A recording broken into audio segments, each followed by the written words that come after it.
You want to have proof of the people from Chicomosto migrating all around the northern continent. There's your proof. By the way, Cahokia is a World Heritage Site, which they're trying to make the missions into.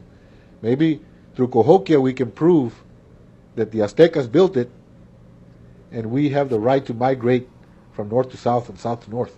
See, that is an education. Our children don't get that education. Our children are like I said, Johnny Appleseed ran around, Paul Revere rode his horse. We learn about Anglo mythology, made up stories about Anglo people doing great deeds, but not of our own people.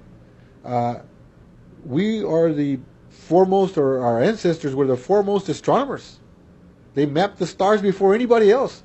Maybe the same time as the Chinese or the Middle Eastern people. See, and they're all brown, by the way. Even the Chinese are brown people. They're not whites. The whites were still living in caves, in ice caves, wrapped in fur, maybe looking at the stars once in a while, but not mapping them. Our people were mapping them. We knew of the concept of ko, which is zero. How can you set a proper building, create aqueducts and all that, and be called a savage people? Our people were doing horticulture, agricultural, such as corn, maize, didn't just pop out by itself. Our people created it. Beans, potatoes, squash, all from here. Sugar cane from the islands here. All this foods, and for us to be, like you're saying, Pedro, an impoverished people living in barrios, but that's because they moved. Again, I'm telling you, why they moved the Mission Indians over here and impoverished us after we were the ones that used to plant and harvest the corn, the squash, the beans that were around the missions. And then we were denied that same staple, that same food that was feeding the Spaniards, the Canary Islanders, that was our own food. And yet we're the poor, impoverished people? No, these starving people from Europe that came and stole everything are the impoverished ones. But they have somehow turned the page on us and forced us, brainwashed us into believing that we're ignorant, we're stupid, we're non-productive people, when we're the most productive ever that this world has ever seen. I mean, you have writings, if you want to read Sahagún or Díaz de Bernal or Bartolomé de las Casas, when they came with the original expeditions of Cristo Colón, and you'll read the amazement. You'll read the amazement of Cortés under Díaz de Bernal, his writings, when they first saw Tenochtitlan. They were amazed. They even Venice didn't compare in their writings. But yet, in order to be able to crush us and follow the ruling of their church and their popes, their papal decrees that they had, the bulls that they call them, the act of discovery, they had to say that there was no civilization here, no writing, no knowledge, no civilized people. We were all hunter-gatherers in order to be able to take our land. Because they had several rulings on how they could take land and who they could take it from. And basically non-Christians, uncivilized or barren lands. Well, we didn't fit any of that. We only fitted one thing. We were unchristian. We had our own beliefs, our own faiths. And for them to call our faith barbaric, that we sacrifice people, so did they. So did they. Who were they burning at the stake? Who were they nailing to the crosses? These were Christians doing these acts. And yet they only focus coming over here saying, oh, well, the Aztecas were tearing our hearts so that the sun could continue to come and the moon rise at night, and so that the life could continue. But why were they doing it? They're still doing it today with the Texas death penalty. And they're still doing it today. Yes, sir. They're the ones killing. So we need to educate ourselves about ourselves and have pride in our indigenous identity and start, I guess, voicing this towards world courts and declaring what the United States has done as a Holocaust. They don't want to admit that what they did to the native people as a Holocaust and genocide. We need to do that and reclaim our identity and reclaim our land. Whatever rights we can get back, land rights, should be done. We shouldn't have to be working minimum wage jobs. We should be getting stipends from the government that has enriched itself from all the minerals, water rights, forestry, all our food stuff that they take it from us. We should be getting a check in the mail, and I don't mean from welfare. I mean from the government for having stolen all our land, all products that it produces, rubber, sugar, everything that it gets from our land. Each one of us that can prove we have indigenous blood should be getting a check in the mail, and we should be just looking at them being the ones to pull themselves up by their bootlaces or whatever, working their asses off to buy a little piece of land. This land is ours. As Antonio said, that when the Europeans arrived here, Yeah, we be chica. what they encountered, I am a Chicano. what the Europeans encountered when they landed on the American continent is Cortés found the most advanced society on the face of the earth. The Aztecas had 70,000 items in their pharmaceutical inventory. They knew the sacred architecture, with the alignment of the planets, and the relationship between the events in the heavens and the events on earth. They knew agriculture. And they were the only ones to create a food, which was corn. No society yet has been able to genetically create any food like that, corn, that is so perfect. Well, Monsanto plays around with everything nowadays, but Monsanto, they poison everything they do. Well, it's just like, well, I don't want to get into that. But Go ahead. when you talk about astronomy, when you talk about medicine, when you talk about science, and they set out to erase it, rub it completely off the face of the earth That's what the to Catholic make Church did. to make the indigenous person look Dark like Ages. the most stupid, ignorant person on the face of the earth. They set out to destroy it. And you know, I doubt if the Europeans knew what toilet paper was when they arrived here. Remember what they did to their own, to Galileo? Yeah, and the Indians prisoners identified the Europeans actually trying to as watch the the most filthiest people to ever walk the face of the earth when they arrived on the American continent. The Native Americans already knew about hygiene, about medicine, about astronomy. They knew all these things that were so advanced, and the Europeans set out to crush everything.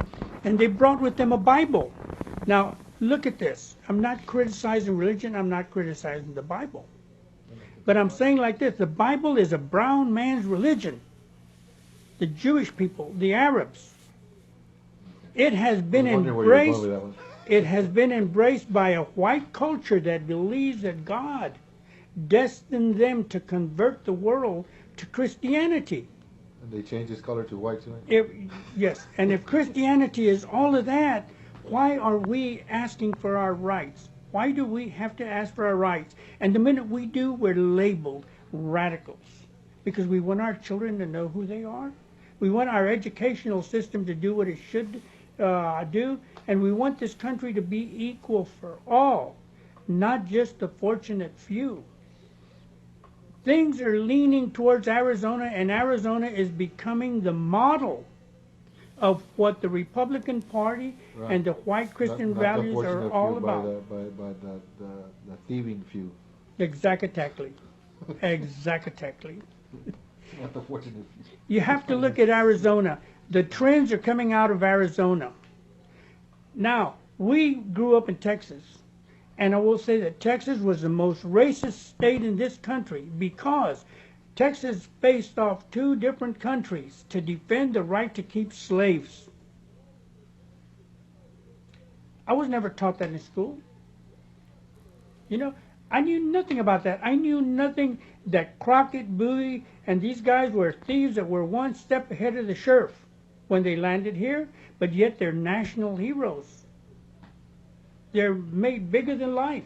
We got a few minutes, like maybe 3 or 4 minutes left, and so give your closing, and then Pedro, and I guess I'll say mine. Give us You must stay tuned to what is happening in the schools, in the textbooks that your children read.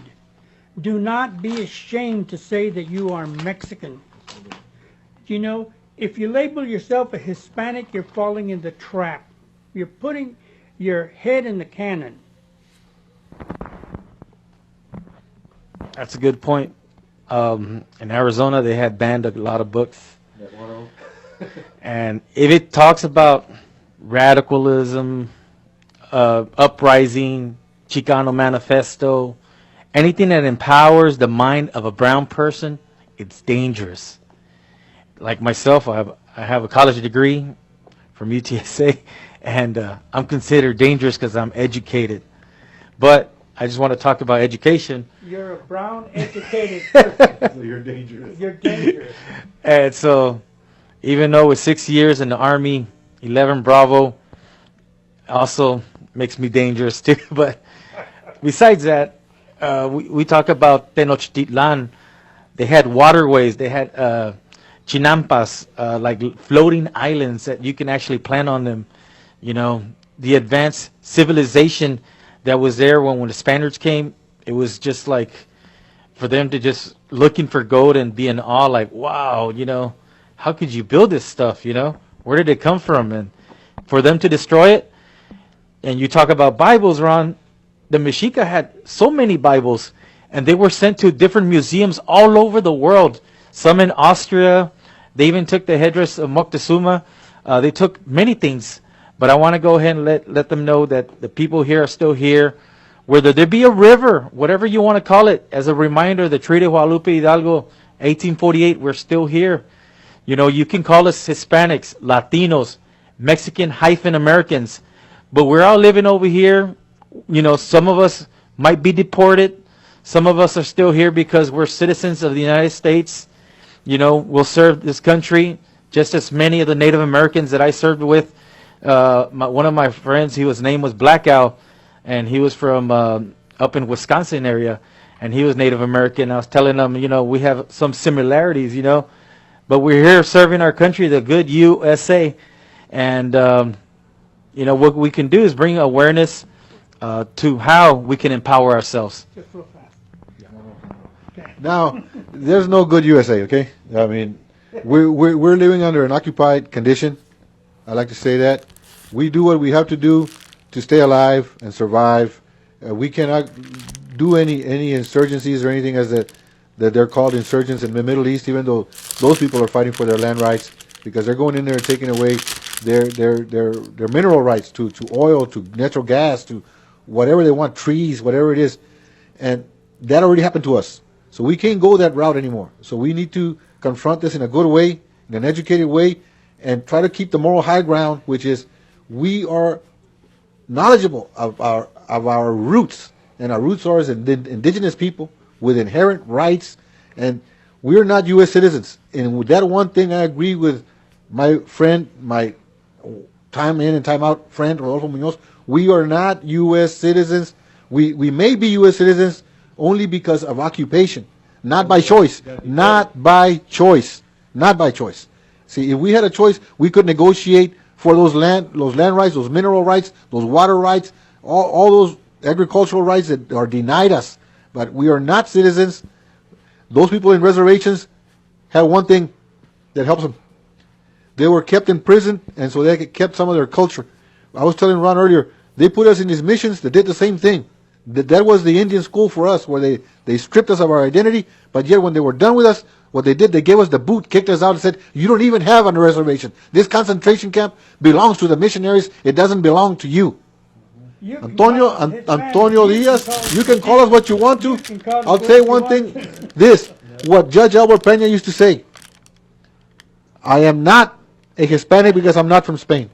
I am not Latino because I am not from Rome. I am a Mexican and I am a Chicano. Muchas gracias. Stay tuned. Plazo Camati.